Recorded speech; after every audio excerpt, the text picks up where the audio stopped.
I'm going to do a very short slide presentation to talk about the concepts that I'm referring to, and you'll see where I'm coming from. And then we'll take a look at an example application of this technology. This is just who I am and what we're talking about. I want to talk today about the big picture and the exquisite details. It's not just one or the other. We've talked about the fact that we don't really know what our assets are right now. We haven't even decided what we think assets are. And this is kind of part of the nature of a wicked problem.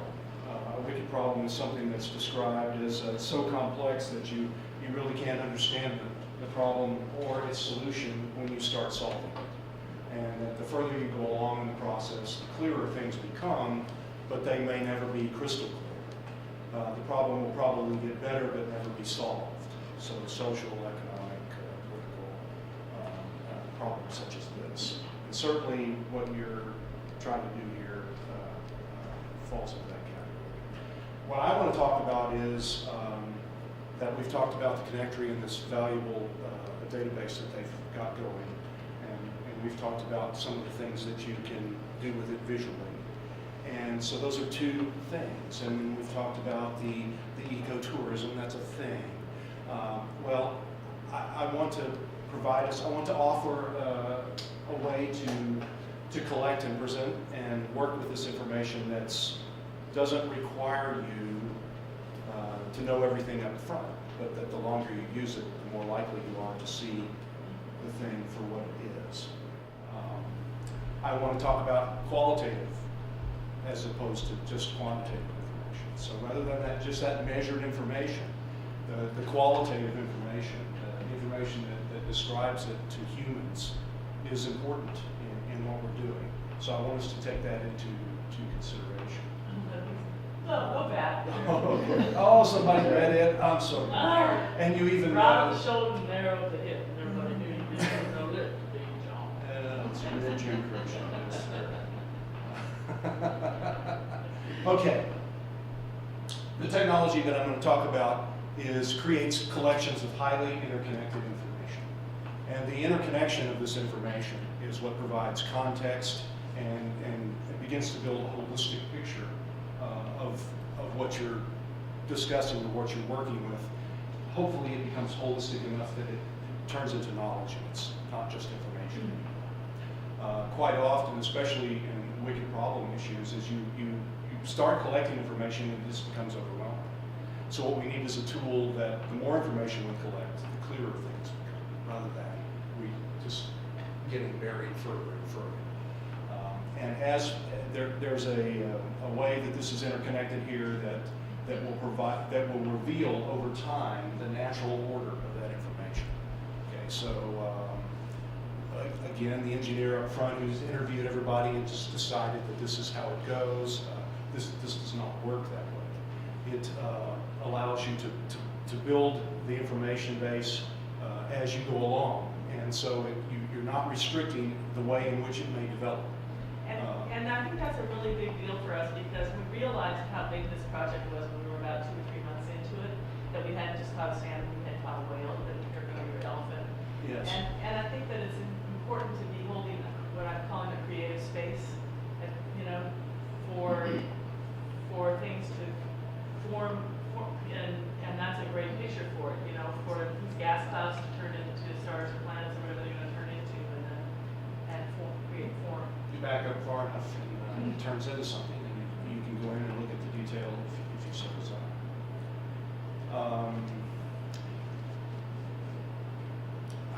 You'll see the term hawk vision a lot. It's really an application that we're going to look at in a few minutes that's an example application built on what I'm calling everything to everything technology. In other words, it's the ability to collect and interconnect any type of information, whether you knew about it beforehand or not, whether it's structured or unstructured, whether it was planned or unplanned. A hawk space is a conceptual space or a world that has an internal database because it needs it to work. But it also can reach out to other databases and documents and file systems and HTML pages and web services and live feeds and people will contribute to this big time. It's that collaborative, massive collaboration. It's what built Linux. It's what built Drupal. It's what built PHP. It built some of the major players in technology today have all been developed this way. So this is a typical information flow. So we've got Office and it will draw as data sources from the community. And MBRIS is Monterey Bay Regional. Monterey Bay Regional Information Space, or whatever you want. Thank Fill in the S. you. Committed individuals that are specifically contributing to this. Oh, I couldn't find this. I don't know how to use it. Just don't point it at your eyes or at an airplane. How do I make it come on? Oh, I see. Gotcha, okay. A community as a whole. So you would have the option of opening this up for really a broad scale of contribution from people you don't need to know. These are people you do know, and you know what they're out there doing and collecting. These are sensors. That's the weather station. It looks a little bit more like the weather station than I think. But the fact is you can go and collect data from the fields. There's no reason that can't contribute to this overall knowledge that's in here. This is from servers, wherever you may find them. Again, this is from what we would call temporarily static pieces of information. We've taken it from a DVD, or it's something that's been published. This is the connectory. This is an example. AMBAG has information that's already been begun to be entered in here. And then this is anything from the web that you can imagine. And then on the outside, now we want people to be able to use this. Okay, so who are we going to use it, and how's that going to happen? Well, the thing we're going to look at today is a desktop application that works with this. Publish subscribe is a concept that we'll get into in a moment. That allows people to actually extract information from this space, take it into their own space where they can interconnect it with their own information, but not have to maintain it, that it would be maintained here and synced to that. And this is a web version, so that's currently being worked on. So it's a web application, something that would run in a browser, but work very, very similar to the desktop application that I'm going to show you. Mobile versions, embedded versions, this is really something like this, a web app embedded in a page, okay? As opposed to providing an API where any programmer who knew the API could get information from your system and put it in their application on their web page in any manner they saw fit.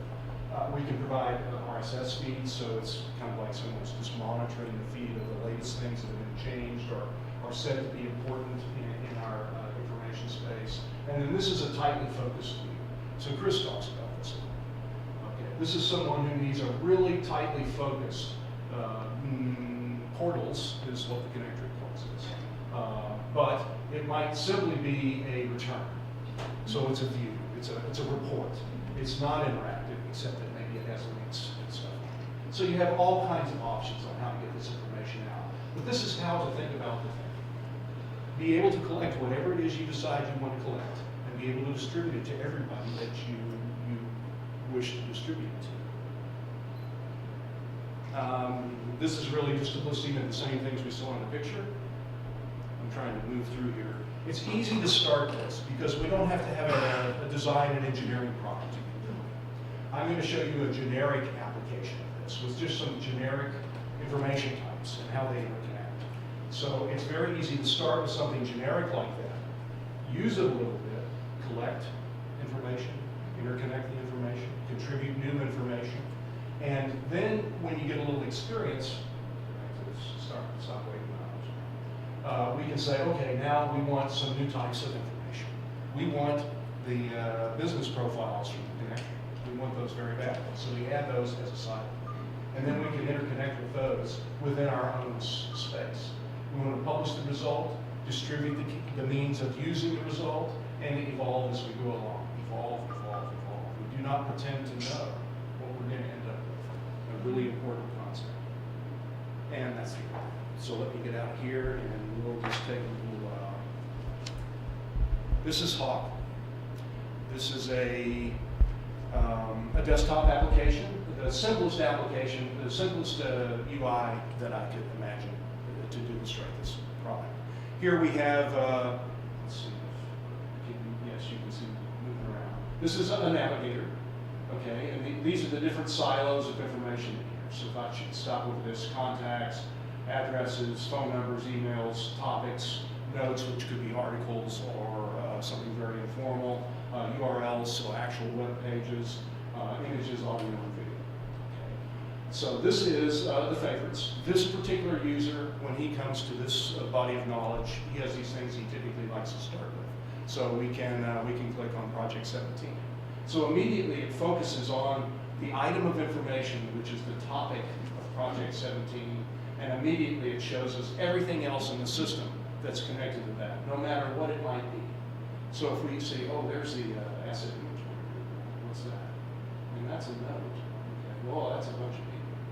Okay. And here is a list of those people as well in the note form. And if I go over here and click on this, I can focus on that particular individual. And when I get over there, I see, oh, there's a lot of expansive information about this guy. Okay, there's some addresses. And here, as I click on this, for instance, I see this is an address, and if I want to look at it carefully, I can focus on that piece of information. So you see how I'm following my nose through the information, wherever it may take me. And then I say, okay, well, I really want to go back to Project 17, so I'll just click here because this is my breadcrumbs. This is the path I've taken. So I can see how I moved through the information from one thing to another. Let me go back over here for this again. So see, I just jumped between screens. Now I have, this is all minimized for this particular size screen.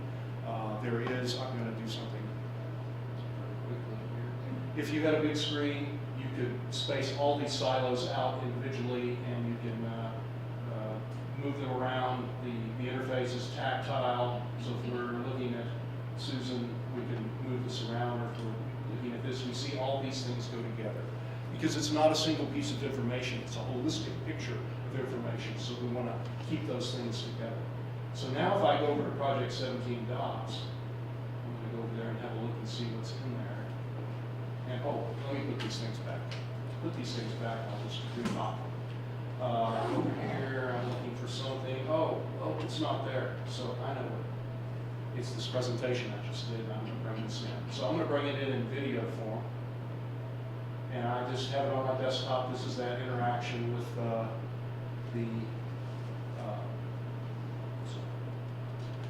let's see where I am. This is the interaction with the file system. Okay, so here's the file system, and here I have the movie of this. So I simply drag this over and drop it on, and now it is in the system. So I'm going to add a little descriptor. This is the original. No, this is a QuickTime. And no, I cannot type in front of me. Sorry. And now I say I want to connect this to the docs, to that list of docs. So I can click on one and click on the other. If you have room, you just drag from one to the other. So now we have the video. And if I focus on that, and I would add some context here. In the future, you would add behaviors. In the far future, it might read your emotions, what you were like when you put it in there. I was emphatic. I was disgusted. I was excited. I've been going through a trail where I got more and more excited. This path of information that I went to, and that's a whole another level of understanding of what we've got here. Once I'm in here, I can actually view the movie internally. So, and I can make this really big, and I can go away that. So we can work with media right in the site. One of the let's go back to. Trying to think where I've got a URL. Oh, look. So this might be what Chris has created. This is a URL with a simple Google map. Oh, what's that? Oh, this is something to do with, oh, wait a minute. Guest access.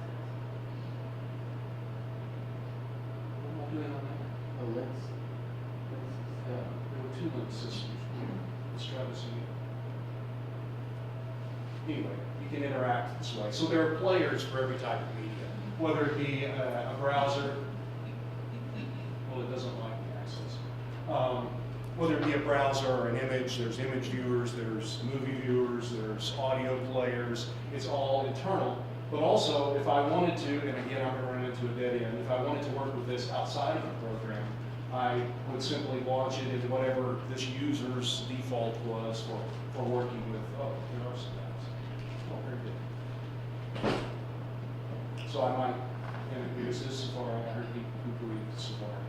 And so this is very similar. This is the Marina Technology Cluster. Just a little bit of information. This is my place. A little bit more information. The next space is in here. Obviously, volunteers can fill this information in, or we can take it from the base database, the HOP database, the addresses, and so forth that are put in here.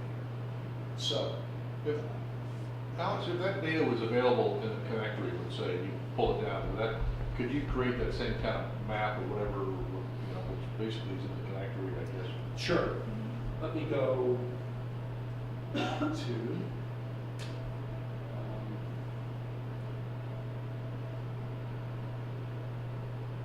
you know what, I'm going to go back to Keynote because the screen is so small.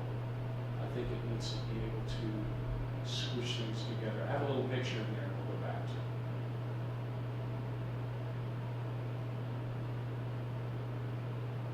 Go down to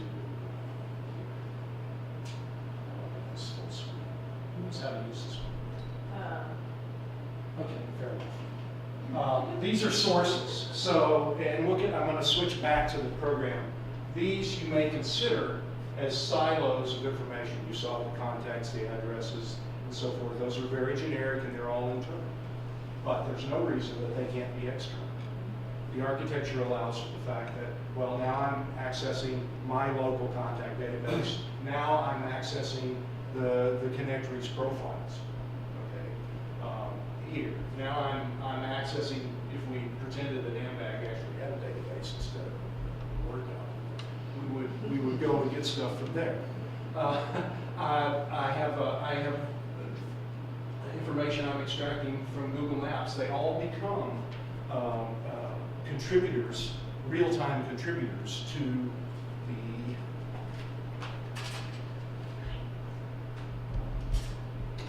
the breadth of silos that we have to deal with. So we don't care how isolated the silos are because we can interconnect them. And it's entirely possible that we should be more welcome in interconnecting with other people's databases because we don't really change anything over there. Okay? We take several ways to do it. We either connect directly to the record live in their system, but it's just a connection. Our system remembers that we connected in this context from this thing in our system or from some other system to this thing in this system. So we can connect stuff in this system to this system over here and have access to all of it. And so we build our knowledge between systems. We're agnostic. We don't care where the data is as long as we can get to it. So I'm thinking that if enough people draw enough similar connections, Yes. that you could say something's going on here. That's Somebody's made the cloud greener. Now it's not using as much energy for whatever reason. These people have been these two universes, silos have been brought together enough times that you can see something evolve. So now you're talking futures again, but I'd love to talk about this part because the connections themselves are an important source of information. Yes. And it's AI in the future that will then examine that and show you, we'll look for patterns. For instance, what am I doing? There. Okay, we focused on this item. So instead of this 2D, because here we're only seeing one level D. Well, two levels, one at a time. So we're focused on this note, which is the topics, and I'm not sure what. Oh, that's the post-its from the first meeting. Okay, so that's a post-it from the first meeting. So we're really just one 1.5 levels deep looking at this, but obviously it's continuous. We've just been following them all around. So in a more three-dimensional system, you can imagine that this is three-dimensional. We're focused on this item, and these things that are connected to it are actually grouped. Some user, perhaps every user, can group them any way they want. So these three connections, I'm going to put over here for some reason, these over here, and these four over here. And then I can see that this then has four more. And this, interesting, those two connected to the same one. So I'm going to make this a little bigger because it's more important, because it's that close and that many people connected to it. And so forth and so on. And pretty soon, we're back. We follow the path back, and that means something. Doesn't mean to me, I'm not a mathematician. But if we weren't to see boxes here, but the information in the boxes, it might mean something to me. The other thing that you might imagine is that we see a particular type of patterning here, and that other places in space, there are other similar patterns, even though they may not be connected to this. Well, it would be good for me about it. Could it also show you a barrier? If, for example, let's talk, I'm just going to pretend somebody used this tool once upon a time to sort of see the convergence between wireless platforms and health. Okay. If you were patterning all this out, would they notice that there's a regulatory hurdle in there that's keeping, because of privacy information, because something came to a dead end or something like that, where the pattern stops that? I'm glad you brought this up, because the first thing is, we don't have to design a search or plan ahead for the fact that we need this kind of grouping. Right. We simply go and either say, I'm going to put in a new note or article where I'm going to talk about this, and then I'm going to connect a bunch of stuff to it. Okay, cool. So, or a topic. And so the topic is the convergence of these two things, and me as a user, or many people as users, they say, now, that's interesting. I want to connect all these things to that topic because it's part of the whole picture. We didn't have to plan any of that in advance. The users created it as they proceeded forth. And now let me skip ahead again. Is anything we can do manually as users could conceivably be done with automation, with enough AI, with enough examination, constant re-examination of what's there. So I want to say two things that I must reiterate, having done this for many, many years, mostly in the private sector, is that somebody has to put it in. There is no way around that. You might use tools. In other words, we might say, we want to make connections to a cross section of the connector. Okay, so we're gonna get a tightly focused view of what we want from the connectory, and we can either pull it in, we can automate that, and then keep it synced with the connectory, or we can actually make connections out to those things. We can do that. So that's an example of automation. But also, the more we use it, and the more we see how people are using it, if we see that people commonly do these things, then we simply add something that makes that more automated. That's part of the evolution. But the idea here is, I would like you to think beyond any one thing. I would like you to not worry that we're going to discover things that we didn't think about. That we have a way to accomplish that.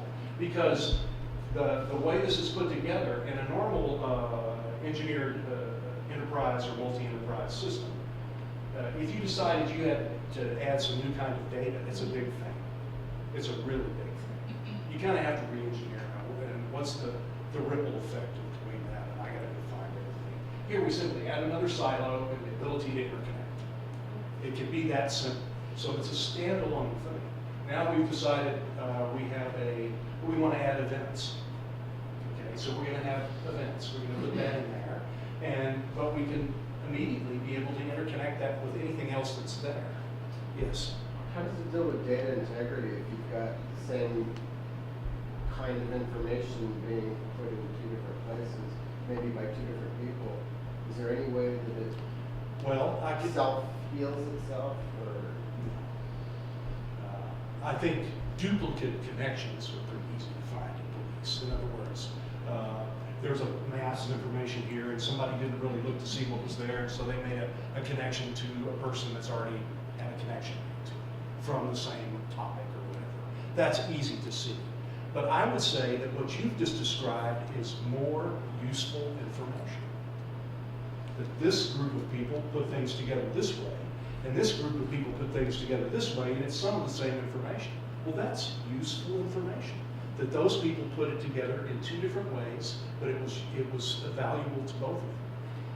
Chris, I think you're worried about breaking something. You're always worried about breaking stuff on, in software. So I think what Alice is This saying is the it's flip. not to break. This is the flip side. This is the bad side of massive collaboration.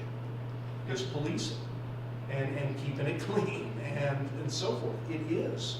You have to, if you're going to harness the power of all the participants, and you want to really expand that to the community at large, You have to give you're going to have somebody- somebody's going to have to clean it up. Every piece of data has to have an owner. It's- Well, inherent in the nature is who inserted it, who last edited, and when. So you can follow that sort of thing. Everybody has to sign it. Well, the raw public to just view wouldn't have to sign it. They would just go in and start searching. So, Say, Alex, I got a basic question about, you Yes. talk about we in this thing, and you say, here's HawkVision is a desktop application, so so you go to the desktop, you open this thing up, and you're pulling down data, but I don't see that it's sharing it back. So are you is this something that you have signed in on the web to a master, the HawkVision database, and everything aggregates itself there, and so the we in this case would be a users group that would be the Project 17 users group, let's say, that it would, everybody would have some sort of sign in, and then they would go through all the kind of machinations you just described. we're going to sign in. I have the Embry site on the web, and I'm disinclined to use it because of our recent access problems. So all of this is local and pretend. But the function is real. So you would not be doing what I'm doing. You would simply double click on something or go to a particular URL. But this is what you would be presented with in this particular example. You click a connect button. This knows who you are, and this is telling it what hop space, what info space am I signing on to. This is my username there. This is my password there. And when I sign on, it's going to remember everything about me because I have an account there. I have my own permissions. The permissions can be very granular or role-based. For instance, if we look here at a basic user thing, for every type of information in there, we must grant them the permission to even see it, to insert, to edit, to delete, and nobody deletes. It just gets, the status gets changed. I agree. You're afraid of these things. Oh, I didn't mean it. This is, we have as much control of that as we so desire. And so for the very raw public, some examples might be, if you want to put it out to the community, you might just grant them the ability to add things and to make connections, but not to edit other people's stuff or to delete anything, even their own connections. So you just have, that's a policy, whatever you decide. Yes. But it has the way in it that if you see information that's incorrect, you have a way to If you have contact the owner or Certainly. correct it yourself. in Yes. certain cases. I'm not going to try and show you But that. that's- There's a hidden part of every window, every focus window that has what I call the edit signatures. Who did what when. So you can go back and if they did something bad, you can go yell at them. Or you can just change it if you have the proper permissions. It's all about permissions. And so you assign those permissions appropriately. And you've got a tight group, you've got an administrator, just a few people, a tight group that can do pretty much everything, and then you open it up larger and they can do less, but still a lot to help you, and then the total online public, they can just look at stuff. So you mentioned this is all about the connections between all these discrete pieces of data. Yes. And as Joe Marie pointed out, it's almost like a neural network where the more that people are connecting a couple of different things, if you've got a way of logging those connections or identifying the frequency of certain kinds of connections, we can get smarter about recognizing the strong links versus the weak links. Right, because from what we've seen so far, you might see something, and you might see all of the connections to something, but you don't know how often those have been accessed. So I'm running over. No, you're fine. Oh, okay. Oh, that was my 15. You know, we're talking about strong and weak connections, and I think that's what came up for me, the strength of weak connections. Just to give you an example, I have a friend in San Francisco who's a priest, and the guy who was currently the #1 man to the Pope used to be his bishop. And so, you know, Tom was telling me stuff that needs to be done and wants to make suggestions and wish the Pope would. And I said, well, Tom, this is the strength of your, you know, you've got this connection, and I can't remember the bishop's name, he's the #1 guy at the Pope right now. But I said, but he would know you. If he saw you on the street, he'd say, hi, Tom. If you were walking down the street in Rome, he'd say, hi, Tom. And you'd say, hi, Bishop Leveda. And he goes, yeah. And I said, then you have that what you consider a relatively weak link, because it's not your brother or your sister or your mom or dad. You consider it a relatively weak link. That's a very powerful link that you have, because you could actually say something to Bishop Leveda that would get the ear of the Pope. So when we talk about, you know, we need to understand what you're developing here can really develop some very powerful weak links among the region. Exactly. It's not a prejudgment on what's important, No, you know. no. I'll talk about a little of the stuff that I can't demonstrate, and one is that connections have context. This is just a descriptor, okay? That Susan is the director, okay? That's a little bit of context. It can also be categorized, it can be keyworded, and it can record properties and behaviors. We talked about some of the far future with recording emotions and intent and so forth, but it can do things such as adjust how each of these things is displayed. So right now they're just all in the list, and you can sort by what or name or other items, but we could say always put this one at the top. Always make it big. It's important. Or if someone wants to get closer to this one, they have to enter another password. Or we hide this one completely except from administrators, stuff like that. So behaviors are an important part of the richer picture. RTF, rich text format. We no longer think of just text typewriter. We think of things to do with the text. Well, this is a way to do the same thing with information. It's not just information.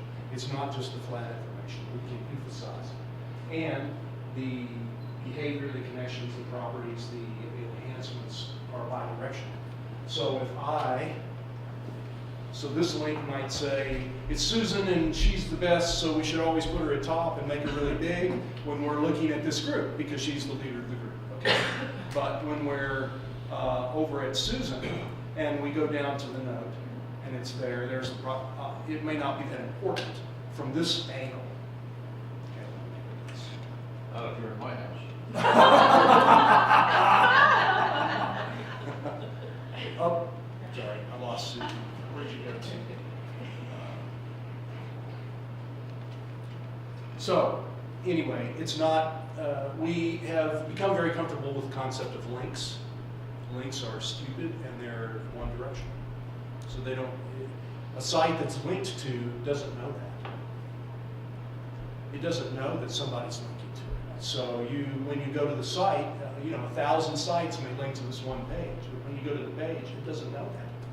So you're denied that information. This is bidirectional. Or discussion that we need to have around implementing any or all of these technologies, or? Well, it sounds to me that number one, there's nothing competitive one against the other. They all seem to be very complementary, and I think one of the tasks, and I'll get back to, we have to figure out what is it we're going to do, right?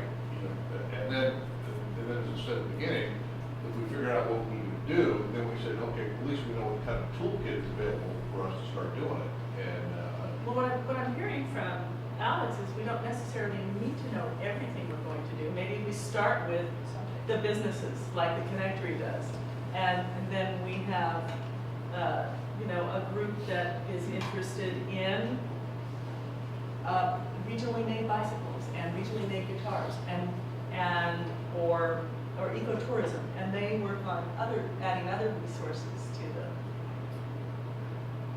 I'm sorry, I interrupted. No, I think we'll get, you said, one of the earlier meetings, you know, everybody needs to have kind of patience to figure out, keep your arms open, but at some point in time, you need to start moving things forward, right? And so, you know, so what's tangible to start moving the whole mass forward? And if we say, okay, let's take a shot, the first step is to organize the businesses in a connectory type of thing, and use that as a stepping stone to say, let's get started, and let's start evolving the process, and figure out, you know, say, okay, we can use the, you know, the Hawk Vision tool, or, you know, to how you incorporate Google Earth and everything else that makes the process easy. And one of the things that I think everybody has said it, this has got to be regional, it's got to have broad buy-in by, you know, a lot of folks. It can't be owned by you or me or Alex, or, you know, it's everybody has to have ownership in it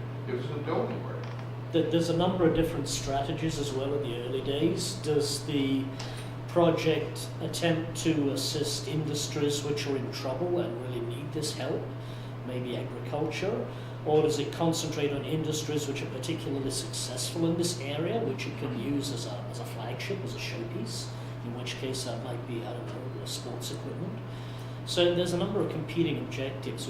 We probably have to narrow down which area we're going to focus on, whether we're going to be most valuable to the clients, or whether we're going to use this as a showpiece to attract more investment, to grow bigger, or whether it's going to inspire people in the underbrush to kind of come out and register with it. There are various different areas. One of the things I've heard from a number of different sources, and Jill Marie brought it up the other day, just however you do it, just to be able to have this inventory of the assets is a foundational piece. In and by itself, you know, if you're going to do any kind of broad overall economic development for the region, you better start figuring out what do you have in the region. And so that inventory, that asset base is really, you know, I think it is a core foundational piece to be able to do anything. But taking it, what I'm hearing today is that it depends on who's looking at everything you're collecting, and being able to draw those connections between this piece of information about these kinds of assets and these kinds of assets. It's all right now as far as the connectors, because whoever's looking at it, but if you have a way to draw the people together and encourage volunteers to come in and get excited about it, you might be able to draw those connections in new ways. But you still need to know what you have. And if there's a way, the people in the Southwest Riverside, they have volunteers working on their profiles. They actually do. It's not a particularly exciting interface though. So if there's any way to help me with that, I'd be happy to talk to you as well. But it can be done. I mean, you're 100% correct. You've got to start with the information about what you have. You know, what is it? Can you understand it? You know, can you present it in a language that people get? So I would recommend that we begin collaborating like we are now in something that's lasting. That can be then morphed into what we need. But we in this room have a use for this now, without talking about the reaching out to the public or hooking up with a connectory. We can benefit from this right now if we all participate.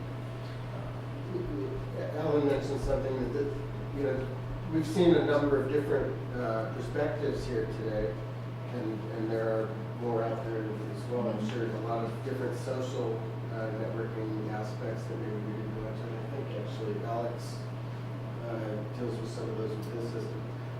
But the fact that all these different technologies, they're not competing, they are complementary.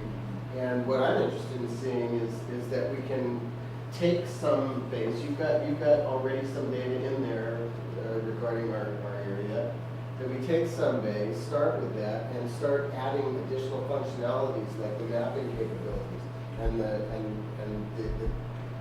the ability to create connections among discrete pieces of data, or some of the social aspects that can be utilized versus, via Alex's technology.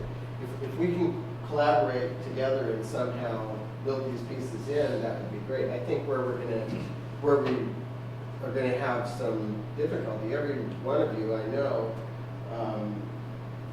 say that we can do all of these things, it's wonderful, but we need funding to drive your development, or the collaboration between the two. Somebody, this coding needs to be done, and somebody's gonna pay for those hours. So I think maybe one of the things that we need to look at to really develop this is to start looking at what kinds of funding sources can we put together USDA rural development. to make that happen. Well, and if I can add on, that's a good point, Chris. I think when we're looking at all these different technologies and we're kind of floating these ideas out here, I think we really have to hone this down from the user perspective. Who's going to use what it is we're creating? And when we look at the needs of that user group, that's going to really help us magnetize and attract the funding sources.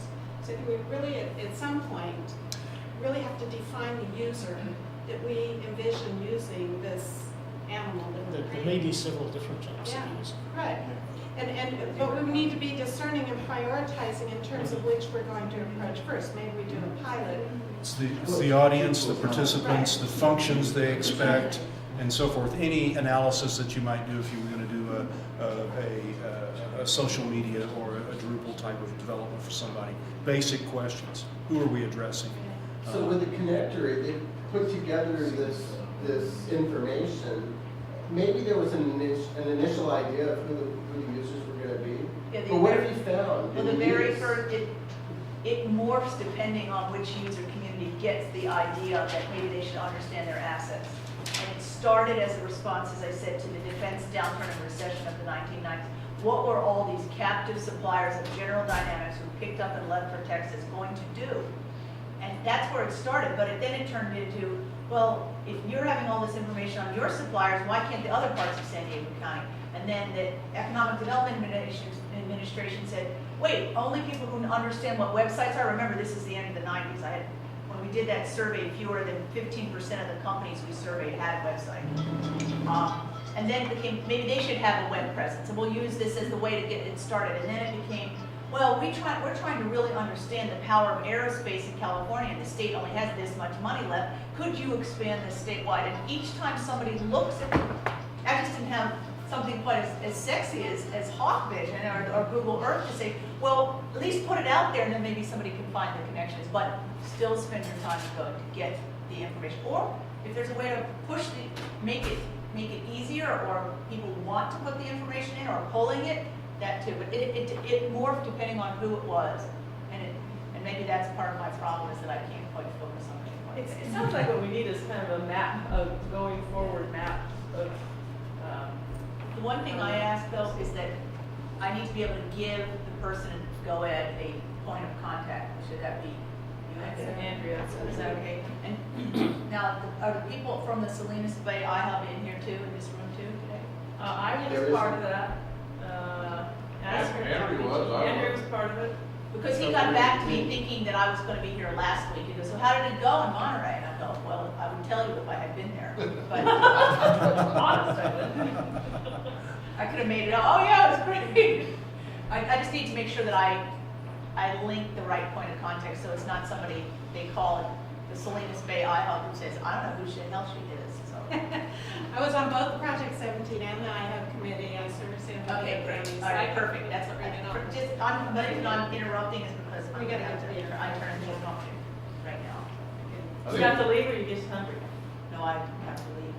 I think what we need to do is schedule, a follow-up meeting and start, Start doing that that. mapping. Yeah, start that mapping and do something, probably try to have a meeting sometime in March on that. So I have one more comment I just want to make while you're here. You pointed us to the fact, and everybody knows, that the value of any of these things is people putting in data, right? Or the data that goes into it. And the view I have is that everybody involved in this thing, we all represent different organizations, different groups that we're in, and so on. And if this is a tool that can be useful for all, what I'd like to see is that all of these different groups, we each have our own sets of data, we each collect information from our clients, our users and whatnot. We all ought to be engaged in sharing all the data we have into this thing. Just in the last, since we started Project 17, we've got about 159 contacts of people. Over 200. Oh, we have over 200? Well, Of people who either service providers, or people like Andrea, or ag tech, people who want to sell or do sell into agriculture. So that's just like forming itself. Just get it started, you know, it tends to grow to it. I mean, we use distributed relationships all the time, like our banks, they have this little shtick where you say, as a value added to being a Union Bank customer, we're giving you a free profile and connect, even though it's free for everybody. They, so there's all kinds of ways to yeah. Let me send it out to you. there. That's great. Okay, I can do that. What form do you need it in? Information from entities, businesses, nonprofits, PDF? whatever, that are going to be helpful to PDF, this PowerPoint, database. Is Keynote, the PDF will probably be information that's resident on the most, directory a good okay. way of establishing what those questions are? It can be, yes. I mean, I can even let you see the path that went from the survey to how we developed the profiles at the time. It depends. Somebody always wants to ask a different question than we're asking, and maybe some of the tools we're talking about today is, well, if you never asked this question, maybe you don't have to recode something to answer the question. You can link it to the connectory, even though we don't ask, like, there's certain questions we just don't ask that people say, well, you know, well, why don't you ask, you know, what regulatory agencies they're registered with? Well, that's public information. If you're registered with a regulatory, you know, agency, it's public information. We could be linking to that database and not have to actually put it in the connectory. So, yes, of course. It's like a telephone system. Yes. If there are 10 telephones in the city, they're not particularly useful, Right. and it's a tough sell. If there are 1,000 telephones, it's easier to sell another telephone. Right. If there are 1,000,000 telephones, everybody wants a telephone. So I want to thank all of you guys who came and presented today, Chris and Alex and Joe Marie. Thank you so much. It's Thank been you. so helpful. Thank you.